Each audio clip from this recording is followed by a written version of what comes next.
Hi guys, welcome to Recaps Bro. In today's video, we will be going through the 2022 thriller and survival film, Gold. It's time to recap.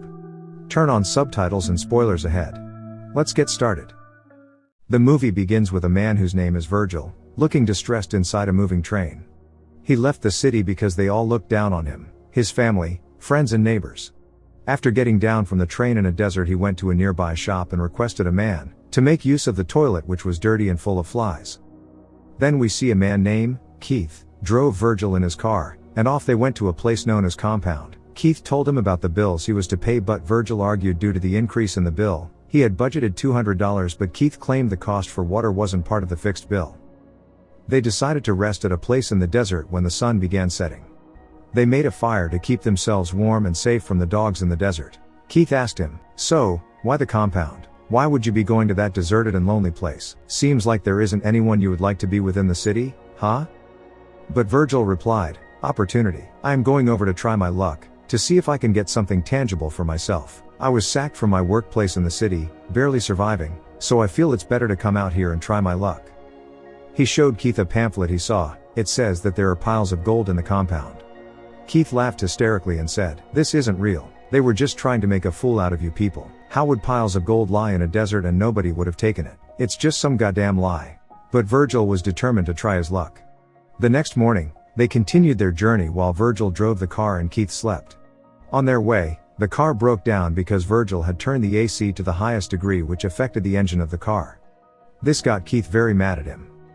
Having pleaded to Keith not to be angry, he looked around the desert aimlessly, and then his eye caught a shiny stone from a distance.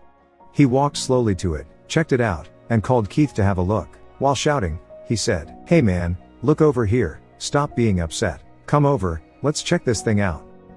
Keith went over and lit his lighter, burning the shining stone to check if it were gold. He said to Virgil, "If this turned black, then it isn't gold but stone. But if it doesn't change, then we've got a jackpot." He and Virgil watched anxiously as he burnt the shining stone, but it didn't change color. Keith said, "Gotcha, this is gold. We've hit the goddamn good luck." Virgil and Keith then hurriedly looked for a shovel and tried digging out the gold. They pulled the gold, which was like a pile of rock embedded in the ground, but to no avail. In which they tried, they weren't able to pull it out. They made use of their car in pulling it out by tying some ropes to it and moving the car, but still, it was still stuck in the ground. Having tried their best, they decided to call it a day and take a rest at the gold side for the night. They gathered some sticks and made a fire that would sustain them for the night. It would prevent them from the wild dogs in the desert that could feed on human flesh. Having set the woods on fire, they began discussing. Then Keith jumped and exclaimed happily, "God damn it.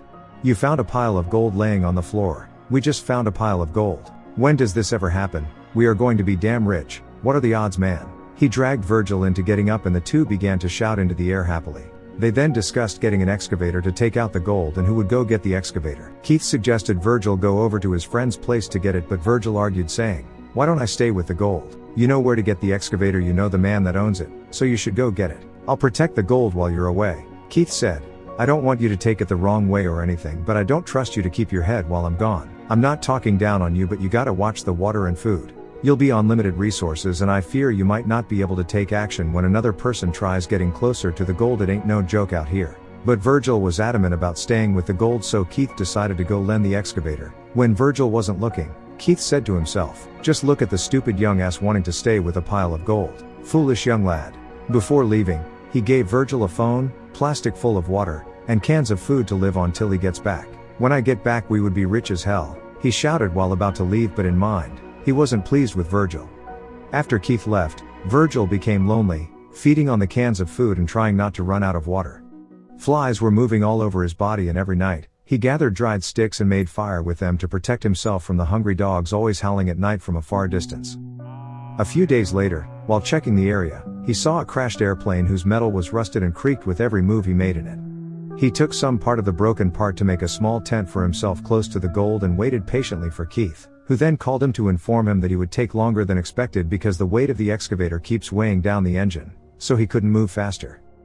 Virgil became worried but kept to himself and told Keith to try his best in bringing it faster. He would protect the gold. But a day came, he wasn't able to gather enough sticks to keep him for the night. He barely survived that night with a wooden stick, waving it at the dogs to prevent them from coming closer, and managed to struck one to death as they approached him in the dark. The next morning, a lady came to the desert. She was all clothed up, with flies moving all over her body as well. Sighting her from afar, he hurriedly went to hide in the plain and hid the chunk of gold he was able to detach from the pile in a black bag. He didn't want her to know that there was gold in the desert. The lady saw him and then pestered him as to why he was living all alone in the desert, but he yelled at her as she followed him. She pestered him with her questions saying, "Are you running from something? Are you hiding from the law? How'd you say you got here? Where are you going? How did you get here?" Virgil got exasperated with her questions and shouted at her saying, "Listen, lady, my friend is picking me up here. That's it, nothing more to it. I offered you shelter already, so back off and leave me alone." But the lady could sense that he was lying. He can't be living in the desert when there's a water hole nearby that he could hide. Seeing that she had caught on to the idea of something precious being in the desert and was about calling sister, he quickly brought out a shovel and struck her hard on the face with it. She died.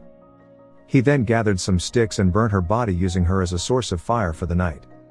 The next day, he called Keith and inquired when he would be back. He was currently living off the lady's food and water that she had with her, but Keith said, "Sorry man, I will take more time. I'm trying my best, but this excavator really weighs the car down, affecting the engine." Worriedly, he told Keith to try to make it faster. He almost cried while speaking to Keith. Then a car passed by, and Virgil got scared because he didn't know who they were nor how he would fend them off from the desert, so they wouldn't see the gold. But the car didn't make a stop at the area, so it went smoothly on its own and crossed the area. But a day came, a strong strange wind blew, hovering the floor and sweeping the sands. Virgil ran to the little tent he made for himself, but the wind was so strong that it blew away all the metals, and the little tent he made scattered. The metals got scattered all over the place. Virgil tried maintaining his stand in the wave, but he got swept away by the wind as well.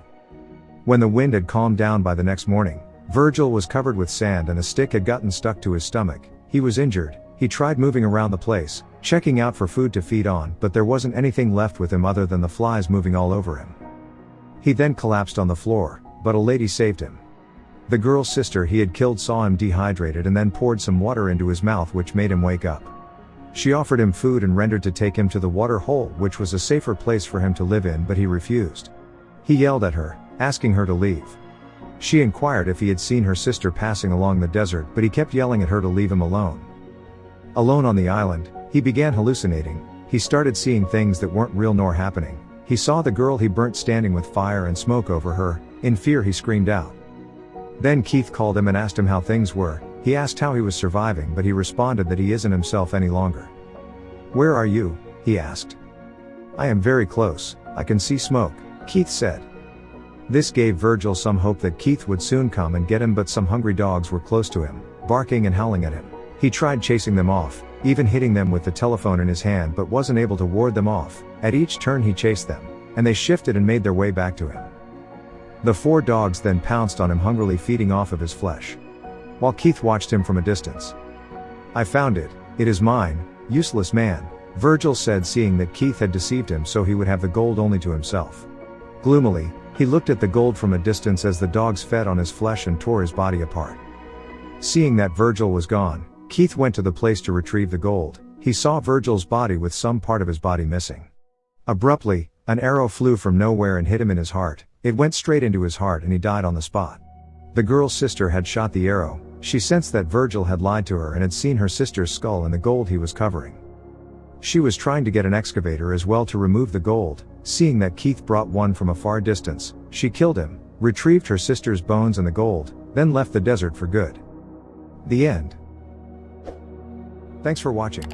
Please like, subscribe, and click the bell icon to get new movie recaps.